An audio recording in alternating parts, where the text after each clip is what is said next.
Assalamualaikum warahmatullahi wabarakatuh. Alhamdulillahirrabbilalamin. Kita dapat bertemu kembali dalam pembelajaran PPKN kelas 8 bab 1, memahami kedudukan dan fungsi Pancasila bagian kedua. Tetap semangat, tetap menjaga kesehatan dan melakukan hal-hal yang positif ya. Materi kita pada pertemuan kita kali ini adalah makna Pancasila sebagai dasar negara dan pandangan hidup bangsa. Sebelumnya kita sudah membahas tentang kedudukan dan fungsi Pancasila. Indikator pada pertemuan kita kali ini menjelaskan makna Pancasila sebagai dasar negara dan pandangan hidup. Materi pertama yang akan kita bahas di pertemuan kita kali ini adalah makna Pancasila sebagai dasar negara. Sebagai dasar negara, Pancasila berisi norma dasar yang fundamental dari sebuah negara. Norma artinya aturan-aturan yang sangat fundamental, aturan-aturan yang sangat pokok, sehingga karena fundamental dan pokok yang ada di Indonesia, norma tersebut bersifat tetap dan kedudukannya sangat istimewa, sehingga tidak dapat dirubah atau diganti. Pancasila dijadikan pijakan dan pedoman dalam mengatur, menyelenggarakan negara dan pemerintahan. Artinya, kemana bangsa Indonesia akan dibawa, bagaimana pemerintahan akan diselenggarakan, acuannya adalah Pancasila. Pancasila sebagai dasar negara dikenal juga sebagai Staats Fundamental Norm, artinya merupakan norma hukum tertinggi yang ada di Indonesia dan merupakan norma yang menjadi dasar pembentukan konstitusi atau undang-undang dasar, sehingga seluruh peraturan perundang-undangan yang ada di Indonesia harus berdasar pada Pancasila. Pancasila sebagai dasar negara secara tegas tercantum dalam pembukaan Undang-Undang Dasar tahun 1945 alinea ke-4.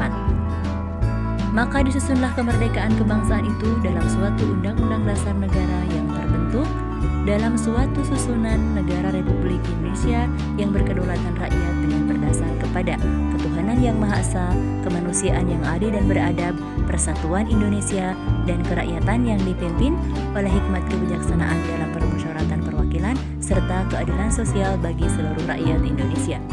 Rumusan Pancasila yang terdapat dalam alinea keempat pembukaan Undang-Undang Dasar 1945 secara yuridis konstitusional sah berlaku dan mengikat seluruh lembaga negara, lembaga masyarakat, dan seluruh warga negara.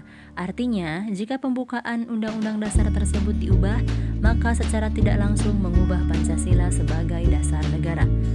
Pancasila sebagai dasar negara dijelaskan dalam Undang-Undang Nomor 12 Tahun 2011 tentang pembentukan peraturan perundang-undangan.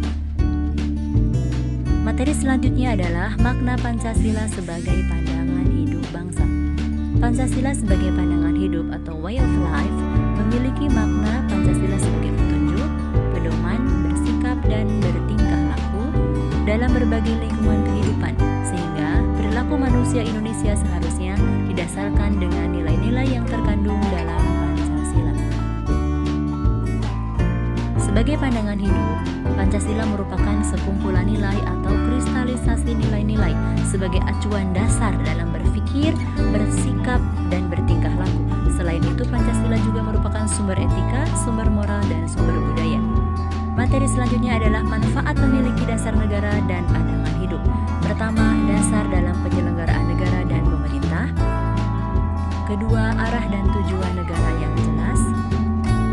Ketiga, pedoman hidup bagi seluruh masyarakat, bangsa, dan negara. Keempat, jiwa bangsa atau kepribadian bangsa.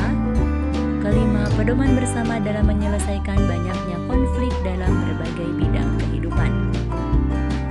Sebagaimana sebuah bangunan tanpa suatu dasar atau pondasi yang kokoh, maka bangunan tersebut akan mudah rusak atau bahkan roboh dan hancur. Seperti itulah Pancasila atau dasar negara bagi bangsa dan negara Indonesia. Itulah penjelasan materi tentang makna Pancasila sebagai dasar negara dan pandangan hidup. Buatlah resume dari materi yang sudah dipelajari dan jawablah beberapa pertanyaan berikut ini. Sekian dan terima kasih. Alhamdulillahirrabbilalamin. Sampai jumpa di pertemuan selanjutnya. Wassalamualaikum warahmatullahi wabarakatuh.